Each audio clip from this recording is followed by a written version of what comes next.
மாநதி சீரியலில் நல்லா நடந்துச்சு. ஷார்ட்டாக ரிவ்யூ பார்க்கலாம். ஒரு வழியாக வந்து தீபாவளியெல்லாம் செம்மையாக வந்து செலிப்ரேட் பண்ணி முடிச்சாச்சு.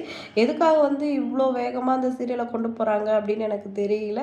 கண்டிப்பாக வந்து நம்ம சந்தோஷமாக இருந்தாலே ஏதாவது ஒரு ஆப் ரெடியாக வச்சுருக்காங்கன்னு அர்த்தம். அதுக்கும் நம்ம ரெடியாக இருந்துக்கணும். இப்போ வந்து வீடை விற்கிறத பற்றி பேச்சு வருது. இப்போ விஜய் வந்து ஓப்பன் அப் பண்ணுறாரு. நீங்கள் வந்து அந்த வீட்டை விற்கிற மாதிரி இருந்தால் நானே வந்து காவேரி பேரில் அதை வாங்கிக்கிறேன். உங்களுக்கும் அந்த வீட்டை விற்ற மாதிரி இருக்காது. நீங்கள் எப்போயாவது போகும்போது கூட அங்கே தங்கிக்கலாம் அப்படின்னு சொல்லவும், கங்கா நீங்கள் மட்டும் வாங்கி என்ன பண்ண போகிறீங்க? அப்போ தானே போட்டு வைக்க போகிறீங்க. அந்த பிரச்சனை ஏதாவது முடிய போகுது. அங்கே வந்து பிரச்சனை பண்ணுறவங்க பண்ண தானே போகிறாங்க. அதெல்லாம் தேவையில்லாம் தலைவலி தான் வரும் அப்படின்னு சொல்லிட்டு கங்கா சொல்கிறாங்க.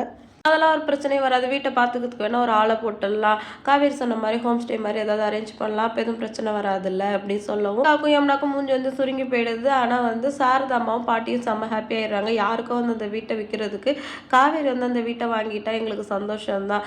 யார் கையிலையும் அந்த வீடு போகிறதுக்கு எங்கள் பொண்ணுக்கிட்டேயே அந்த வீடு இருக்குன்னு சந்தோஷமாக தான் எங்களுக்கு இருக்கும் அப்படின்னு சொல்கிறாங்க. விஜய் சொல்கிறாரு, காவேரி பேரில் தான் அந்த வீடு மாறுமே தவிர உங்கள் எல்லாருக்குமே அந்த வீடு சொந்தம் தான். நீங்கள் எப்போ வேணாலும் போகலாம் வரலாம். உங்களுக்கு எல்லா உரிமையும் இருக்குது அப்படின்னு விஜய் சொல்கிறாரு. ஒரு வழியாக வீட்டுக்கு வந்ததுக்கப்புறம் இதே டிஸ்கஷன் போகுது. யமுனா கிட்ட என்னடி சும்மா இருக்கு ஏதாவது கீழே அப்படின்னு சொல்லணும். யாரமிக்கான சப்போர்ட்டுக்கு வரேன் அப்படின்னு சொல்கிறாங்க. இப்போ அவங்க அம்மா கிட்ட கங்கா இருந்துட்டு அதெல்லாம் முடியாது, காவேரிக்கு இந்த வீட்டை விற்க முடியாது அப்படின்னு சொல்கிறாங்க. ஏண்டி அவளை விரோதி மாதிரி பார்க்குறீங்க? யாருக்கும் அந்த வீட்டை விற்கிறதுக்கும் தங்கச்சி கொடுக்கக்கூடாதா அப்படின்னு சொல்லிட்டு சாரதாம்மா கேட்குறாங்க. அதெல்லாம் முடியாது. வேற யாருக்காவது குடுக்குறது வேற, அவளுக்கு குடுக்குறது வேற. நாளைக்கு அந்த வீட்டுக்கே போனா கூட எங்களுக்கு வந்து நம்ம வீட்டுக்குள்ள போற மாரி இருக்காது. காவேரி வீட்டுக்குள்ள போற மாரி தான் இருக்கும். நாளைக்கு எனக்கு புள்ள பொறந்தா, இதுவா நம்ம வீடுன்னு சொல்லுவியா? சித்தி வீடுன்னு சொல்லுவியா? அப்படின்னு சொல்லிட்டு கங்கா ஏட்டிக்கு போட்டு பேசுறாங்க. ஆனா சாரதாம்மா மட்டும் யாருக்கோ குடுக்குறதுக்கு எனக்கு காவேரி குடுக்குறது தான் சந்தோஷம். நீங்க 2 பேரும் ஏட்டிக்கு போட்டு பேசாதீங்க அப்படின்னு சொல்லிட்டு வார்ன் பண்றாங்க. ஆனா கங்காக்கும் யமுனாக்கும் சுத்தமா வந்து காவேரிக்கு இந்த வீட்டை குடுக்குறதுல இஷ்டமே இல்ல. காவேரி வந்து ரொம்ப நாள் கழிச்சு நர்மதா பார்த்ததால அவங்க கூட வந்து ஜாலியாக டைம் ஸ்பெண்ட் பண்ணிகிட்டு இருக்காங்க.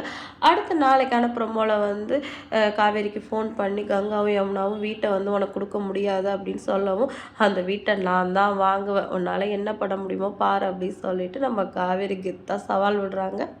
ஏதோ இந்த கங்காவுக்கும் யமுனாவுக்கும் தான் அந்த வீட்டு மேலே முழு உரிமை உள்ள மாதிரி பேசிக்கிட்டு இருக்காங்க.